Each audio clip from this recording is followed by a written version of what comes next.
Meine Damen und Herren, ladies and gentlemen, thank you. Mina damer och herrar, that's Swedish. I thank you so much for inviting me here to this inspiring event. And I will give you my and Uppsala University's take on this issue. And I just want to post a disclaimer here. It's my ideas and Uppsala University's approaches, but it's no way it's the truth, but that you already know. It's just another perspective. I consider that this might be an alternative title of this talk. Inclusive learning and teaching, how to provide for learning that is meaningful, relevant and accessible to all. Because that is the way I think about this. Just a few pictures to get an idea where I come from. This is the old university building, and in the way it looks like in the summer, in the too short Swedish summer. And this is where I spend my days most of the times. It's the newest university building in Uppsala, and the one people love to hate. It looks like a Finnish ferry on land. It won the prize for the ugliest new building in Sweden in 2017. And that's where I have my office. And what do I do then when I'm not here? I am the director of the Division for Quality Enhancement. I have a background as a teacher and researcher in social pharmacy, as you heard, but since 10 years ago, I went to the central of the university. And within this division, there's 3 units: Quality and Evaluation, Academic Teaching and Learning, Career and Leadership in Academia. And we support and coordinate the quality assurance and quality enhancement in research and education at Uppsala University. So we have pulled it all together. Uppsala University in brief, it's a comprehensive university, 9 faculties, 60 departments, 45,000 students, about 25,000 full-time, nearly 7,000 employees. We have a very long history. I don't know whether it's longer than yours, you have to tell me. We were founded in 1477. We're research intensive. The budget share is research heavy, and so is our mindset. And I think we share that with you as well. We have an international reach and standing, although we always criticize the rankings. For most of the times when we go down, not that often when we are going up. We're heavily decentralized. The faculties have a high degree of autonomy. So that's Uppsala University. So what is then inclusive learning and teaching? There are a number of different definitions, and I'm not an expert on this particular area. I'm more the one that has to make sure that this goes into the bigger picture of what we are doing at our universities. But this one I really like. It's a definition saying that inclusive learning and teaching in higher education refers to the ways in which pedagogy, curricula, and assessment are designed to engage students in learning that is meaningful, relevant, and accessible to all, just like the title in the beginning. So it's not about special arrangements. It could be, but that's not the basic idea about it. So what kinds of diversity do we have in at today's universities? There's a number of diversity dimensions. But no matter educational background or your disposition, your circumstances in life, your cultural background, all these kinds of differences or this diversity has increased over years, and good teaching and learning should be available to all of us, no matter these background variables. And what we do have today is fortunately a much more mixed population than the men that we notice at this photography that I got from the communications department. They just vary in their height. They are all men, and they are equally, they are very much looking like each other. So even for me to get into that group would be a bit difficult. So a few things have really increased, and that's internationalization. I found this figure that in 1975, it was about 500,000 students that were studying abroad in some other country. And that's about the size of Gothenburg University in, no, not the university, Gothenburg city in Sweden. And now we have students, 5 million students, and that was in 2014, so it's even more now, and that's more the size of the population in the entire of Norway, getting spread out throughout the world. And if we have a look at this, the EU country rankings on internationalization, you're taking the lead. We're on 7th place here. Another kind of increasing variation in or presence of another diversity dimension is mental health problems among children and youths. This is a Swedish slides, but it shows that between 2006 and 2016 we've had a tremendous rise in mental health problems among the youngest people in our population. And that impacts on all parts of life, and not the least on education. And it's now on top of the agenda of our student unions in Sweden. It's their #1 question. And as universities, we're a bit dazed and wondering what are we going to do, and what's our role in this, and what is healthcare's role, and so on. And I know that we're not alone. This is The Guardian presenting a series of articles on the theme mental health, a university crisis. And I wonder, is this something that is happening here too? Or is it, do you have an increasing number of young people that don't feel well and have different kinds? Yeah, you're nodding. So that's something we have to face too when creating our curriculum and designing our learning and teaching. So the increased diversity is there, no matter what. But what are the rationale for putting effort into doing more, doing this even better? Can't these young people learn to swim by themselves by being thrown into the water just as we were? That's a question I think some people ask themselves. What's all this pampering? Well, things and times have changed. In Sweden we have the Swedish Discrimination Act. I'm sure you have something similar. We have to promote equal rights and opportunities regardless of sex, transgender identity or expression, ethnicity, religion or other belief, disability, sexual orientation or age. So that's the law. We have to comply with the law. And we have the European standards and guidelines for quality assurance in higher education. And when looking at the preamble in those guidelines, it's all about broad access, making use of increasingly diverse individual experiences, student-centered approaches, flexible learning paths, and so on. And I know that this next thematic review, which will be a theme review of all institutions in Sweden, will be on widening participation.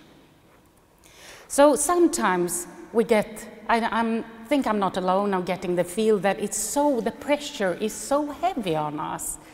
There are loads of things that one wants us to comply for and accommodate for and contribute within society. And although they are legitimate, these pressures sometimes compete with our internal priorities. It just becomes a bit too much. So sometimes we may feel like, oh yes, but can I even handle this? I will not drop out I'm the teacher, telling ourselves that. But then, at those times, when I feel overburdened, I try to remind myself of the idea of the university, the very idea, the reason we are here, our core academic values. And then if we have a look at Magna Carta Universitatum that was signed before we started to build the European Union project, then the universities themselves said that the university's task of spreading knowledge among the younger generations implies that in today's world they must also serve society as a whole. And the universities must give future generations education and training that will teach them, and through them others, to respect the great harmonies of their natural environment and of life itself. And if we are to fulfill these ambitions, I find it absolutely necessary to engage in inclusive learning. If we will have all kinds of students, which we do have, which we want to have, we will be in a much better position to contribute to the whole of society. Education is probably one of the most important ways of closing the divide between different parts of society.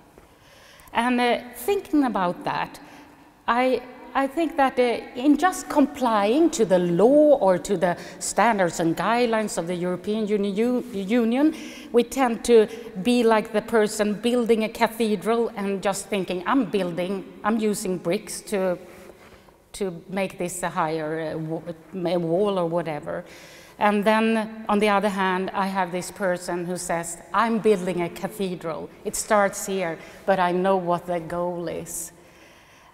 And then I think we could do that, even though we wouldn't have any external pressures, we would still be doing this. And we could use the external pressure to do what we want to do. And that gives me much more energy. So, it's a matter of justice and equal opportunities, but it's also about quality in education. It contributes to the richness in perspectives and experiences. It stimulates skills development, where our students into cultural competence, communication skills, and so on. So wherever they will be in the future, they will be better equipped. If you are on a multinational company board or whatever, you will be more skilled to deal with that than you would have been otherwise. It improves retention rates, and it makes students better prepared to contribute to society.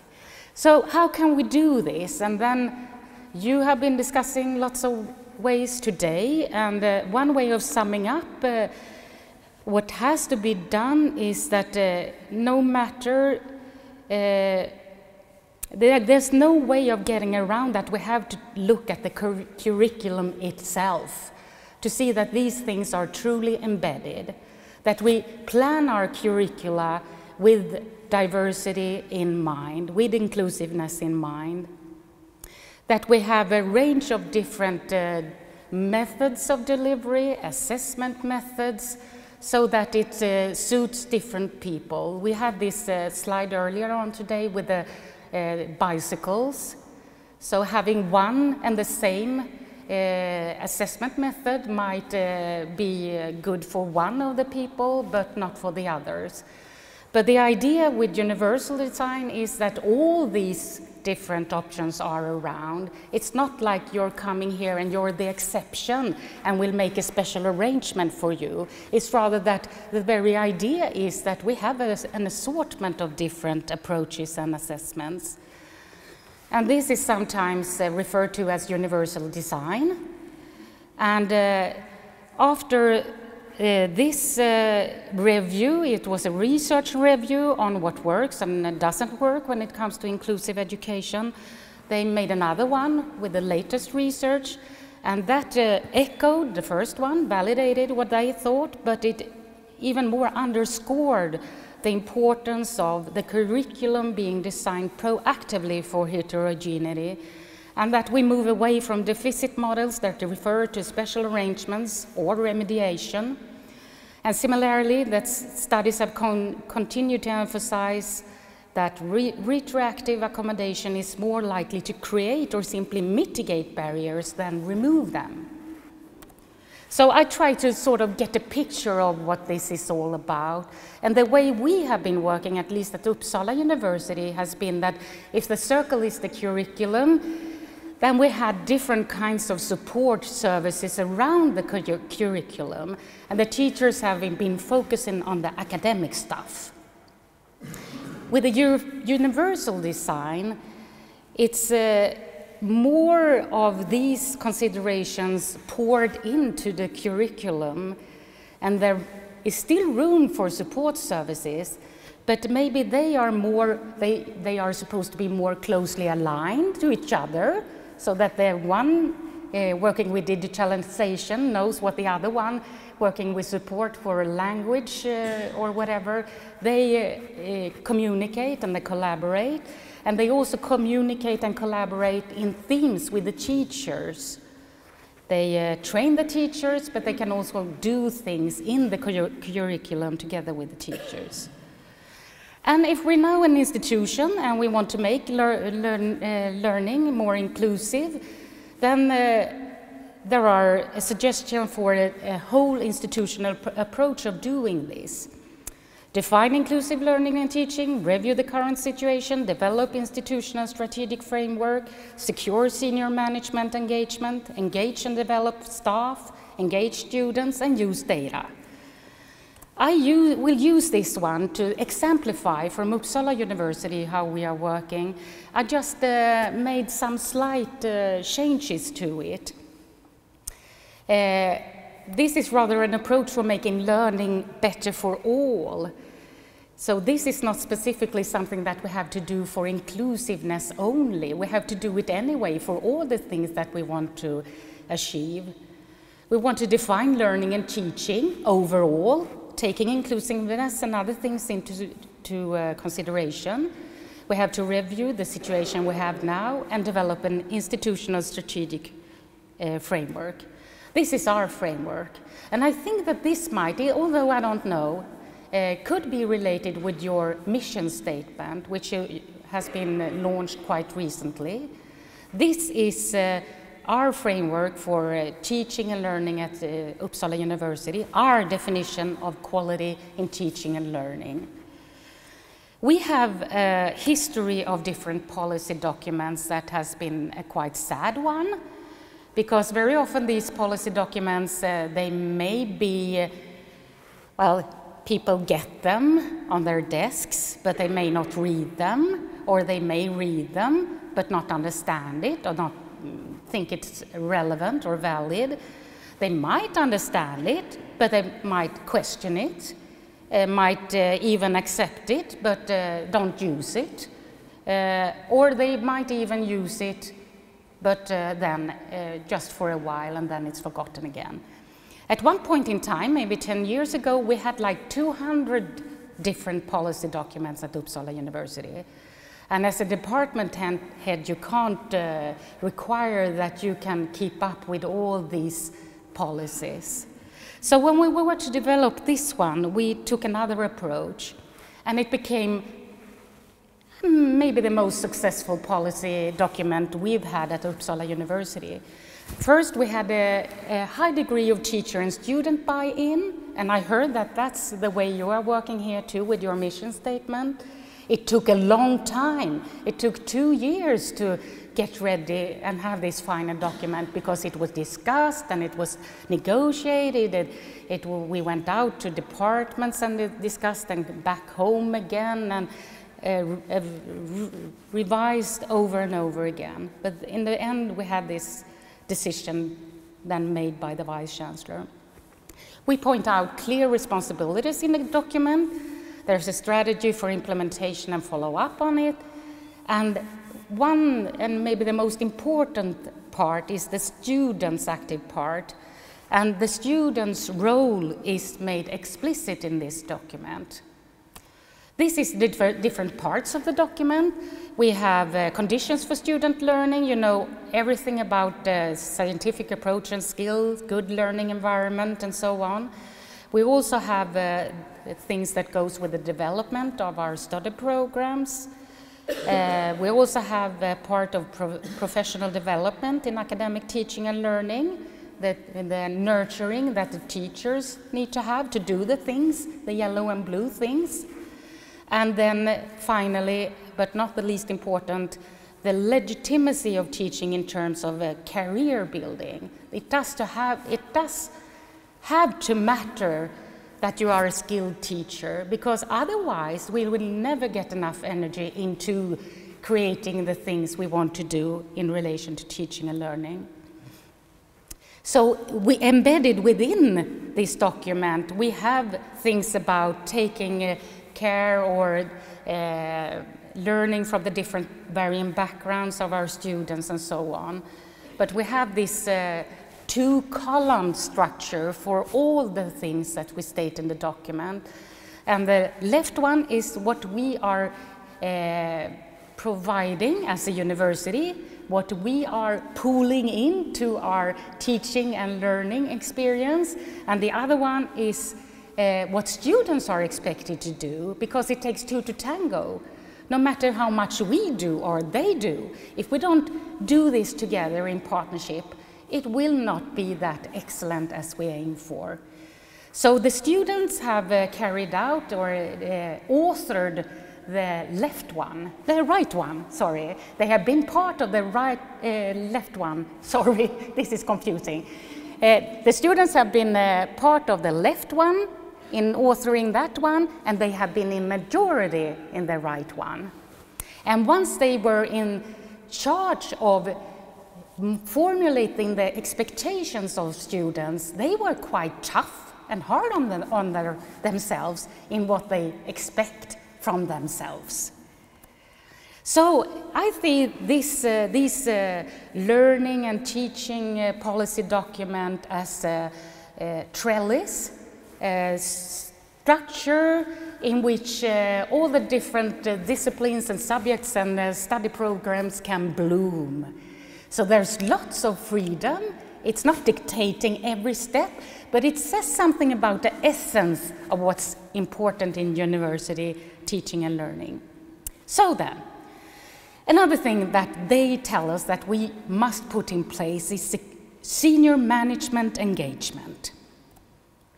And when reflecting on that one, I think that this also bears true for whatever we want to achieve when it comes to teaching and learning. This is a piece of research that has been carried out in 20 research-intensive universities throughout the world. And the question was, even though these universities put most effort into research, there are some islands of extremely excellent teaching and good practice around that. So what is the trick? What is their secret? And then they found that there were a number of leadership activities associated with these environments. Like the leaders were able to establish credibility and trust. They were often themselves very good, talented, experienced teachers. They put lots of emphasis on the questions about teaching and learning. They identified teaching problems and turned them into opportunities. They could articulate the need for change in a way that made everybody come along, etc. And not the least, they involved students, not just for responding on course evaluations, but they put them around the table. We want to build this new course. What's your idea about this? So they really created something, they co-created. So what they created, these leaders, is a quality culture. You cannot build a quality culture on your own, but it's crucial in providing good conditions for its growth to focus and target a quality culture as a leader by being inspirational and supportive. And when it comes to leadership and inclusive learning, from this report again, they emphasize, and this is the same no matter what you want to do, there is a need for time, resources, and a safe environment in which staff can develop a shared understanding and develop their teaching skills in this sense as well. So, the next one, it's about engaging and developing academic staff. In that aspect, I think that collegiality, which is something that we have deep down in our DNA at our ancient universities, is something that is maybe the most important quality tool of all. And that's related to the quality culture. When we have a good collegiality, then that's all, it's all sort of a sign of a good quality culture. These are different kinds of collegial interchanges, and the one you see in the middle there with the little baby, it's our teaching and learning conference. That is the corresponding conference to what you have here today.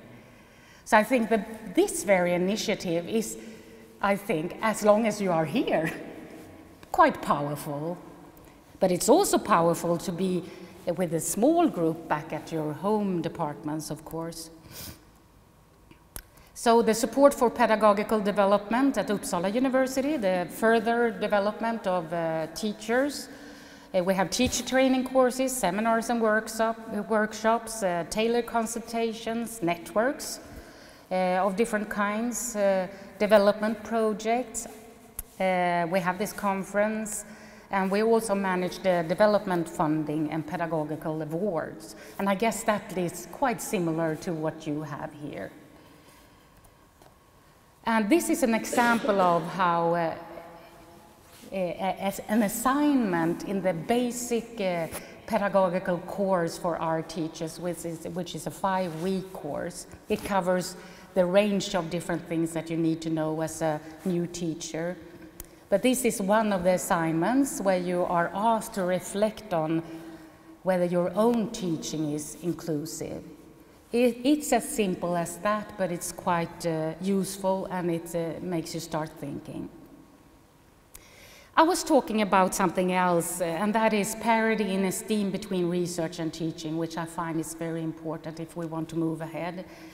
That we really care about and count teaching skills in recruitment and promotion. We have introduced something we call the Excellent Teacher Reward. And that is something that no matter if you are a lecturer or an associate professor or a professor, if you are a skilled teacher, you can apply for an excellent teacher award. I don't find the English word for it, but you have that title and some extra money, and then you are joining a pool of excellent teachers at Uppsala University, which is consulted in different matters. That's one thing we've been doing. We also have funding for pedagogical development initiatives that you can apply for as a teacher, and we have pedagogical prizes. What I think is better with the excellent teacher approach is that the pedagogical prizes for teachers out of 7,000 get them every year, and there are loads of other teachers that do an equally good job, but they cannot get it because it's a limited number. But if this excellent teacher approach makes it possible, and it works just as if it would have been becoming an associate professor or professor. It's a number of criteria, and we send it out to skilled peers who then assess the applications. Then we have the students. Will you give me a sign because I'm wary of the time? No problem. Which I told her that I think that if we are to develop something further, then it's the engagement of the students, and the students as a resource in developing higher education.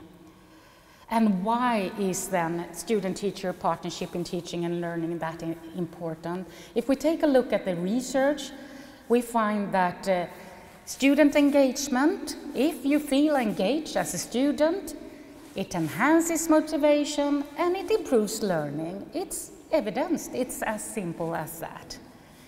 And it also increases your awareness as a student in being more of a collaborator or a partner, you develop metacognitive awareness and a stronger sense of identity. You are sort of forced to reflect upon learning and the learning situation, and not just on checkboxing that you fulfill all the learning objectives. So in that sense, you become a more responsible student as well. It's a way of maturing.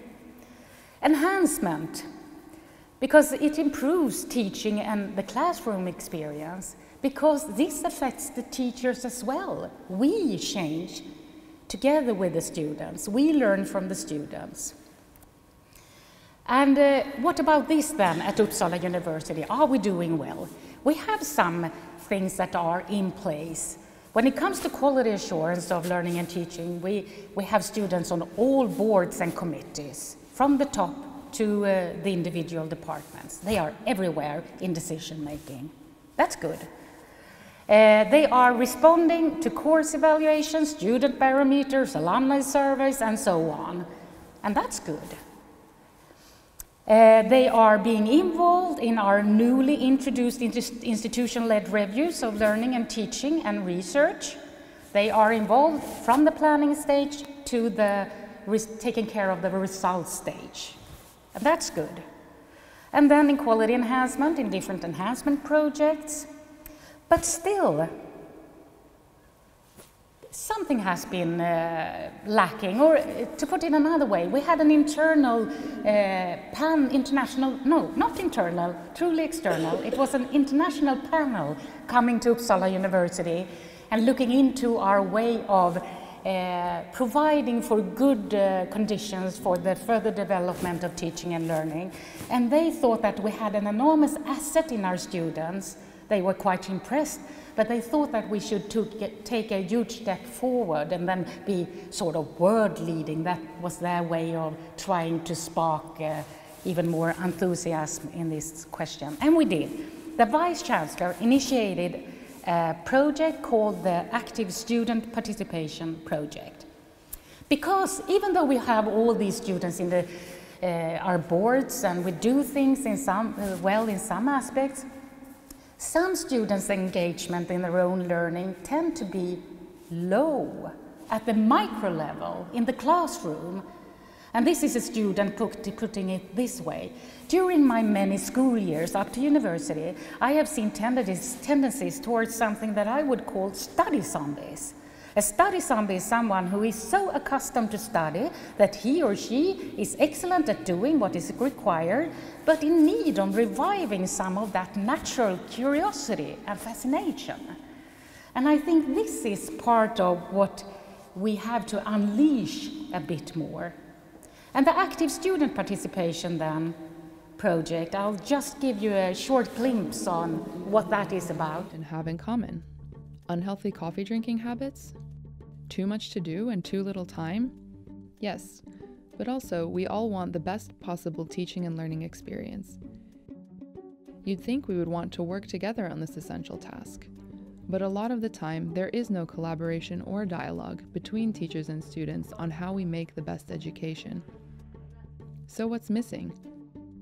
Some teachers and students are attempting to bridge that gap by providing students with more opportunities to take an active role in shaping their own learning and finding new ways of working together.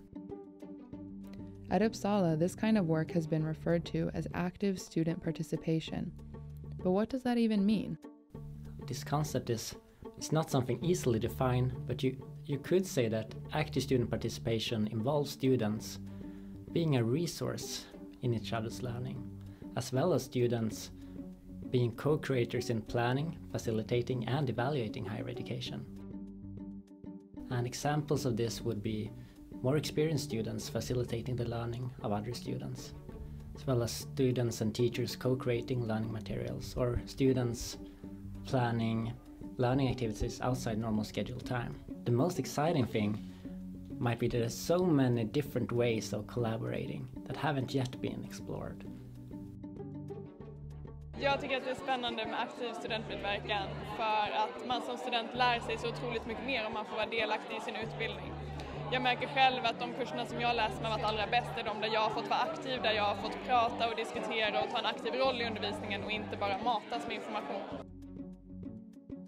Faculty, sometimes they find it kind of puzzling or threatening because it sounds like you're inviting students to tell teachers how to teach, but it really isn't about that. It's about inviting students to share what they know about what happens in classrooms and have that intersect with what teachers know about what happens in classrooms. Professors can learn, students can learn, and anybody in there between is a learner. Min önskan är ju att det här blir tydligt över hela universitetet. Att man vet både som lärare och student att aktiv studentmedverkan höjer kvaliteten och alla jobbar med det som en självklarhet inom vårt universitet och det utvecklas för framtiden. Det blir högre kvalitet i utbildningen när vi jobbar tillsammans på det här sättet. And there's more information on the website where they have compiled a number of resources for teachers who want to develop active student participation. So, and finally, they tell us that we should use data, evaluation and research to underpin the process. And then I was talking a lot about the quality culture being the most important quality tool probably, but a part of the quality culture is a quality system. So this is not opposing this, but I dare to say that the quality culture is overarching the system. So the system is to support the quality culture. And in that way of thinking, we have to be wary how we build our quality system. We stress in our policy that it's very important to keep quality work cost effective, that it should not cost more or be more bureaucratic than useful. But we have to constantly remind ourselves and keep the eye on the ball, because it's so easy to be carried away and introduce new kinds of reporting, new surveys or whatever, new reviews.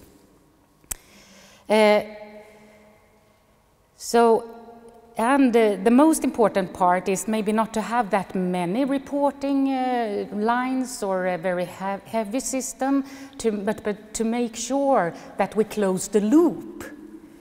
And if we have what we want, we have our teaching and learning visions or strategies, we have the law or whatever, we have what we do, and then we follow up on what really happened. Did we fulfill our goals? That could be happening at the course level. What did the student think? How many? What about the retention rates? Or what should I do differently next time? But it could also be on the program level that we, by different means and by different data, show whether we really achieved what we wanted. And in our case, we sum up this in a yearly annual report at the different levels of the university, and we try to have some communication so that the Vice Chancellor knows about the most important deficiencies or strengths happening at the micro level, and so that we get an overview of all the challenges and strengths and assets we have. But where we sometimes do fail is that green line, that we do lots of following up and we carry out these surveys and so on, and then we don't have this feedback loop in place. So that is something that we really are trying to emphasize more. Another thing is that we have been lacking in our system, which is important to monitor quality, be it linked to internationalization or inclusiveness in all kinds of aspects or whatever, is that we introduced university-led reviews of study programs in 2017. Before that, our agency, Quality Assurance Agency, reviewed our programs. And I think that this is about the similar change that you have here, going from program accreditations to system accreditations. Is that right? So now we are supposed in a way to do what the agency used to do.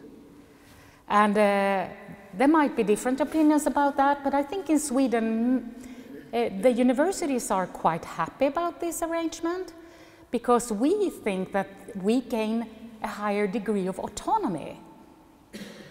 Because in this way we can carry out the reviews the way that we think that they will contribute to further development. Once the agency did that, that was not the main purpose, it was more like control-oriented.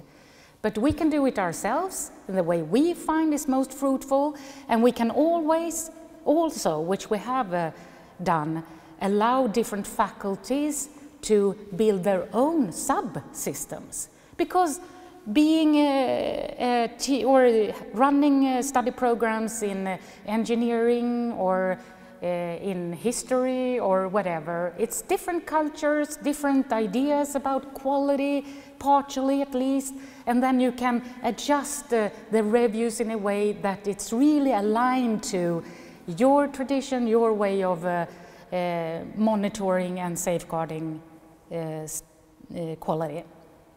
So the faculty boards are responsible for the design, implementation and monitoring of the reviews. All study programs are to be reviewed by external peers at least once every 6 years. And the reviews, they have to align with our national qualification descriptor, the ESG, our own goals and strategies, the teaching and learning policy, and so on. And this is the minimum requirement. Even though you can design it in individual faculties, it has to evaluate the quality of the study program and identify strengths, weaknesses, and areas of development. You have to use peers from other higher education institutions in your subject, and another colleague from some other part of Uppsala University to have some transferal of knowledge and experience across the university. Teachers and students are supposed to be involved in the planning, implementation and monitoring of the review, as well as the follow-up. It's a self-evaluation, so it's a classic design, and it should result in a reviewer report and a summary of planned actions made public and shared at a university conference, a bit like this. And then the results and the follow-up is integrated in the regular annual follow-up procedure. And then we have a number of criteria that has to be covered by the reviews, and that's the same for all, although you might interpret it a bit different.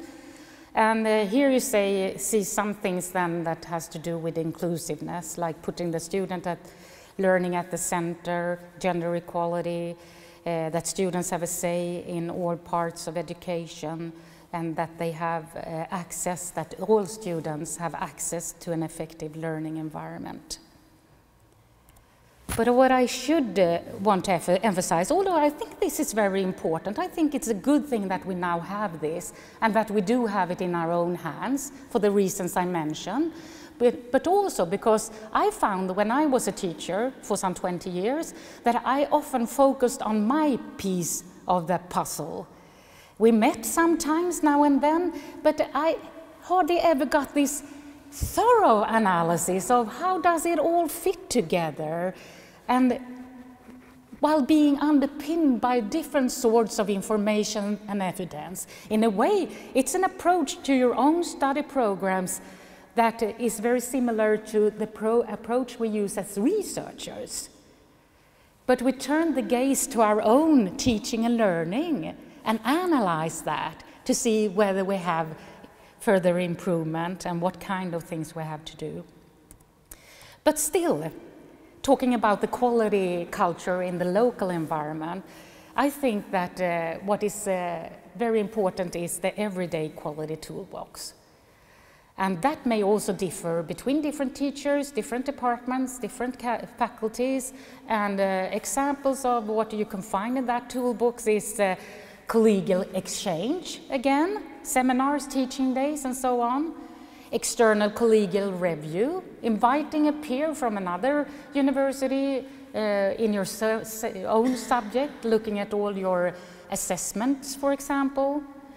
Benchmarking, again, comparing how are they dealing with this in other places.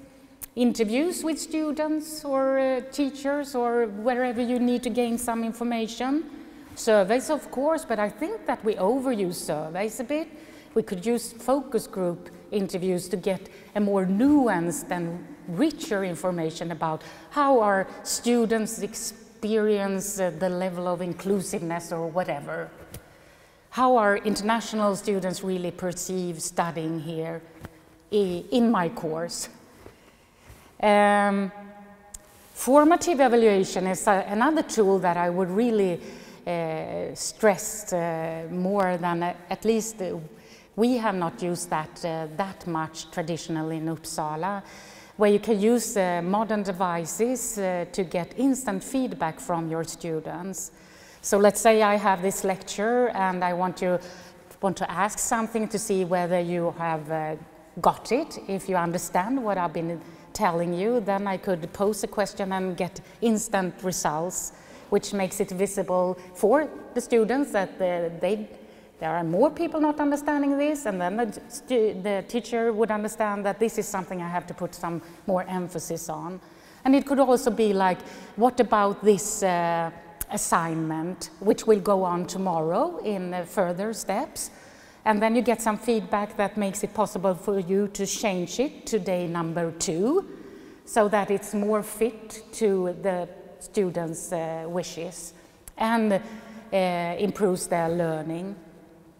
In a way, I think that is even more important than the final summative course evaluation, because then the students can, in this very course, can benefit from the feedback that they give their teachers immediately. And then collegial supervision. In research, we often invite colleagues, or we are exposed to colleagues in reviewing what we are doing critically. At seminars, when we want to become published, when we're applying for funding and so on. But in teaching, we are more private. Often we are more private. It's me and my students. So I would call for helping each other out in being each other's critical friends. So if I come and visit your classroom and maybe we have a meeting on beforehand, you tell me what you are struggling with, what you're aiming for, and then I sit in, observe, and then we meet again and I give my feedback, and you have someone that had a look at you from the outside to form a basis for your further development. It requires trust.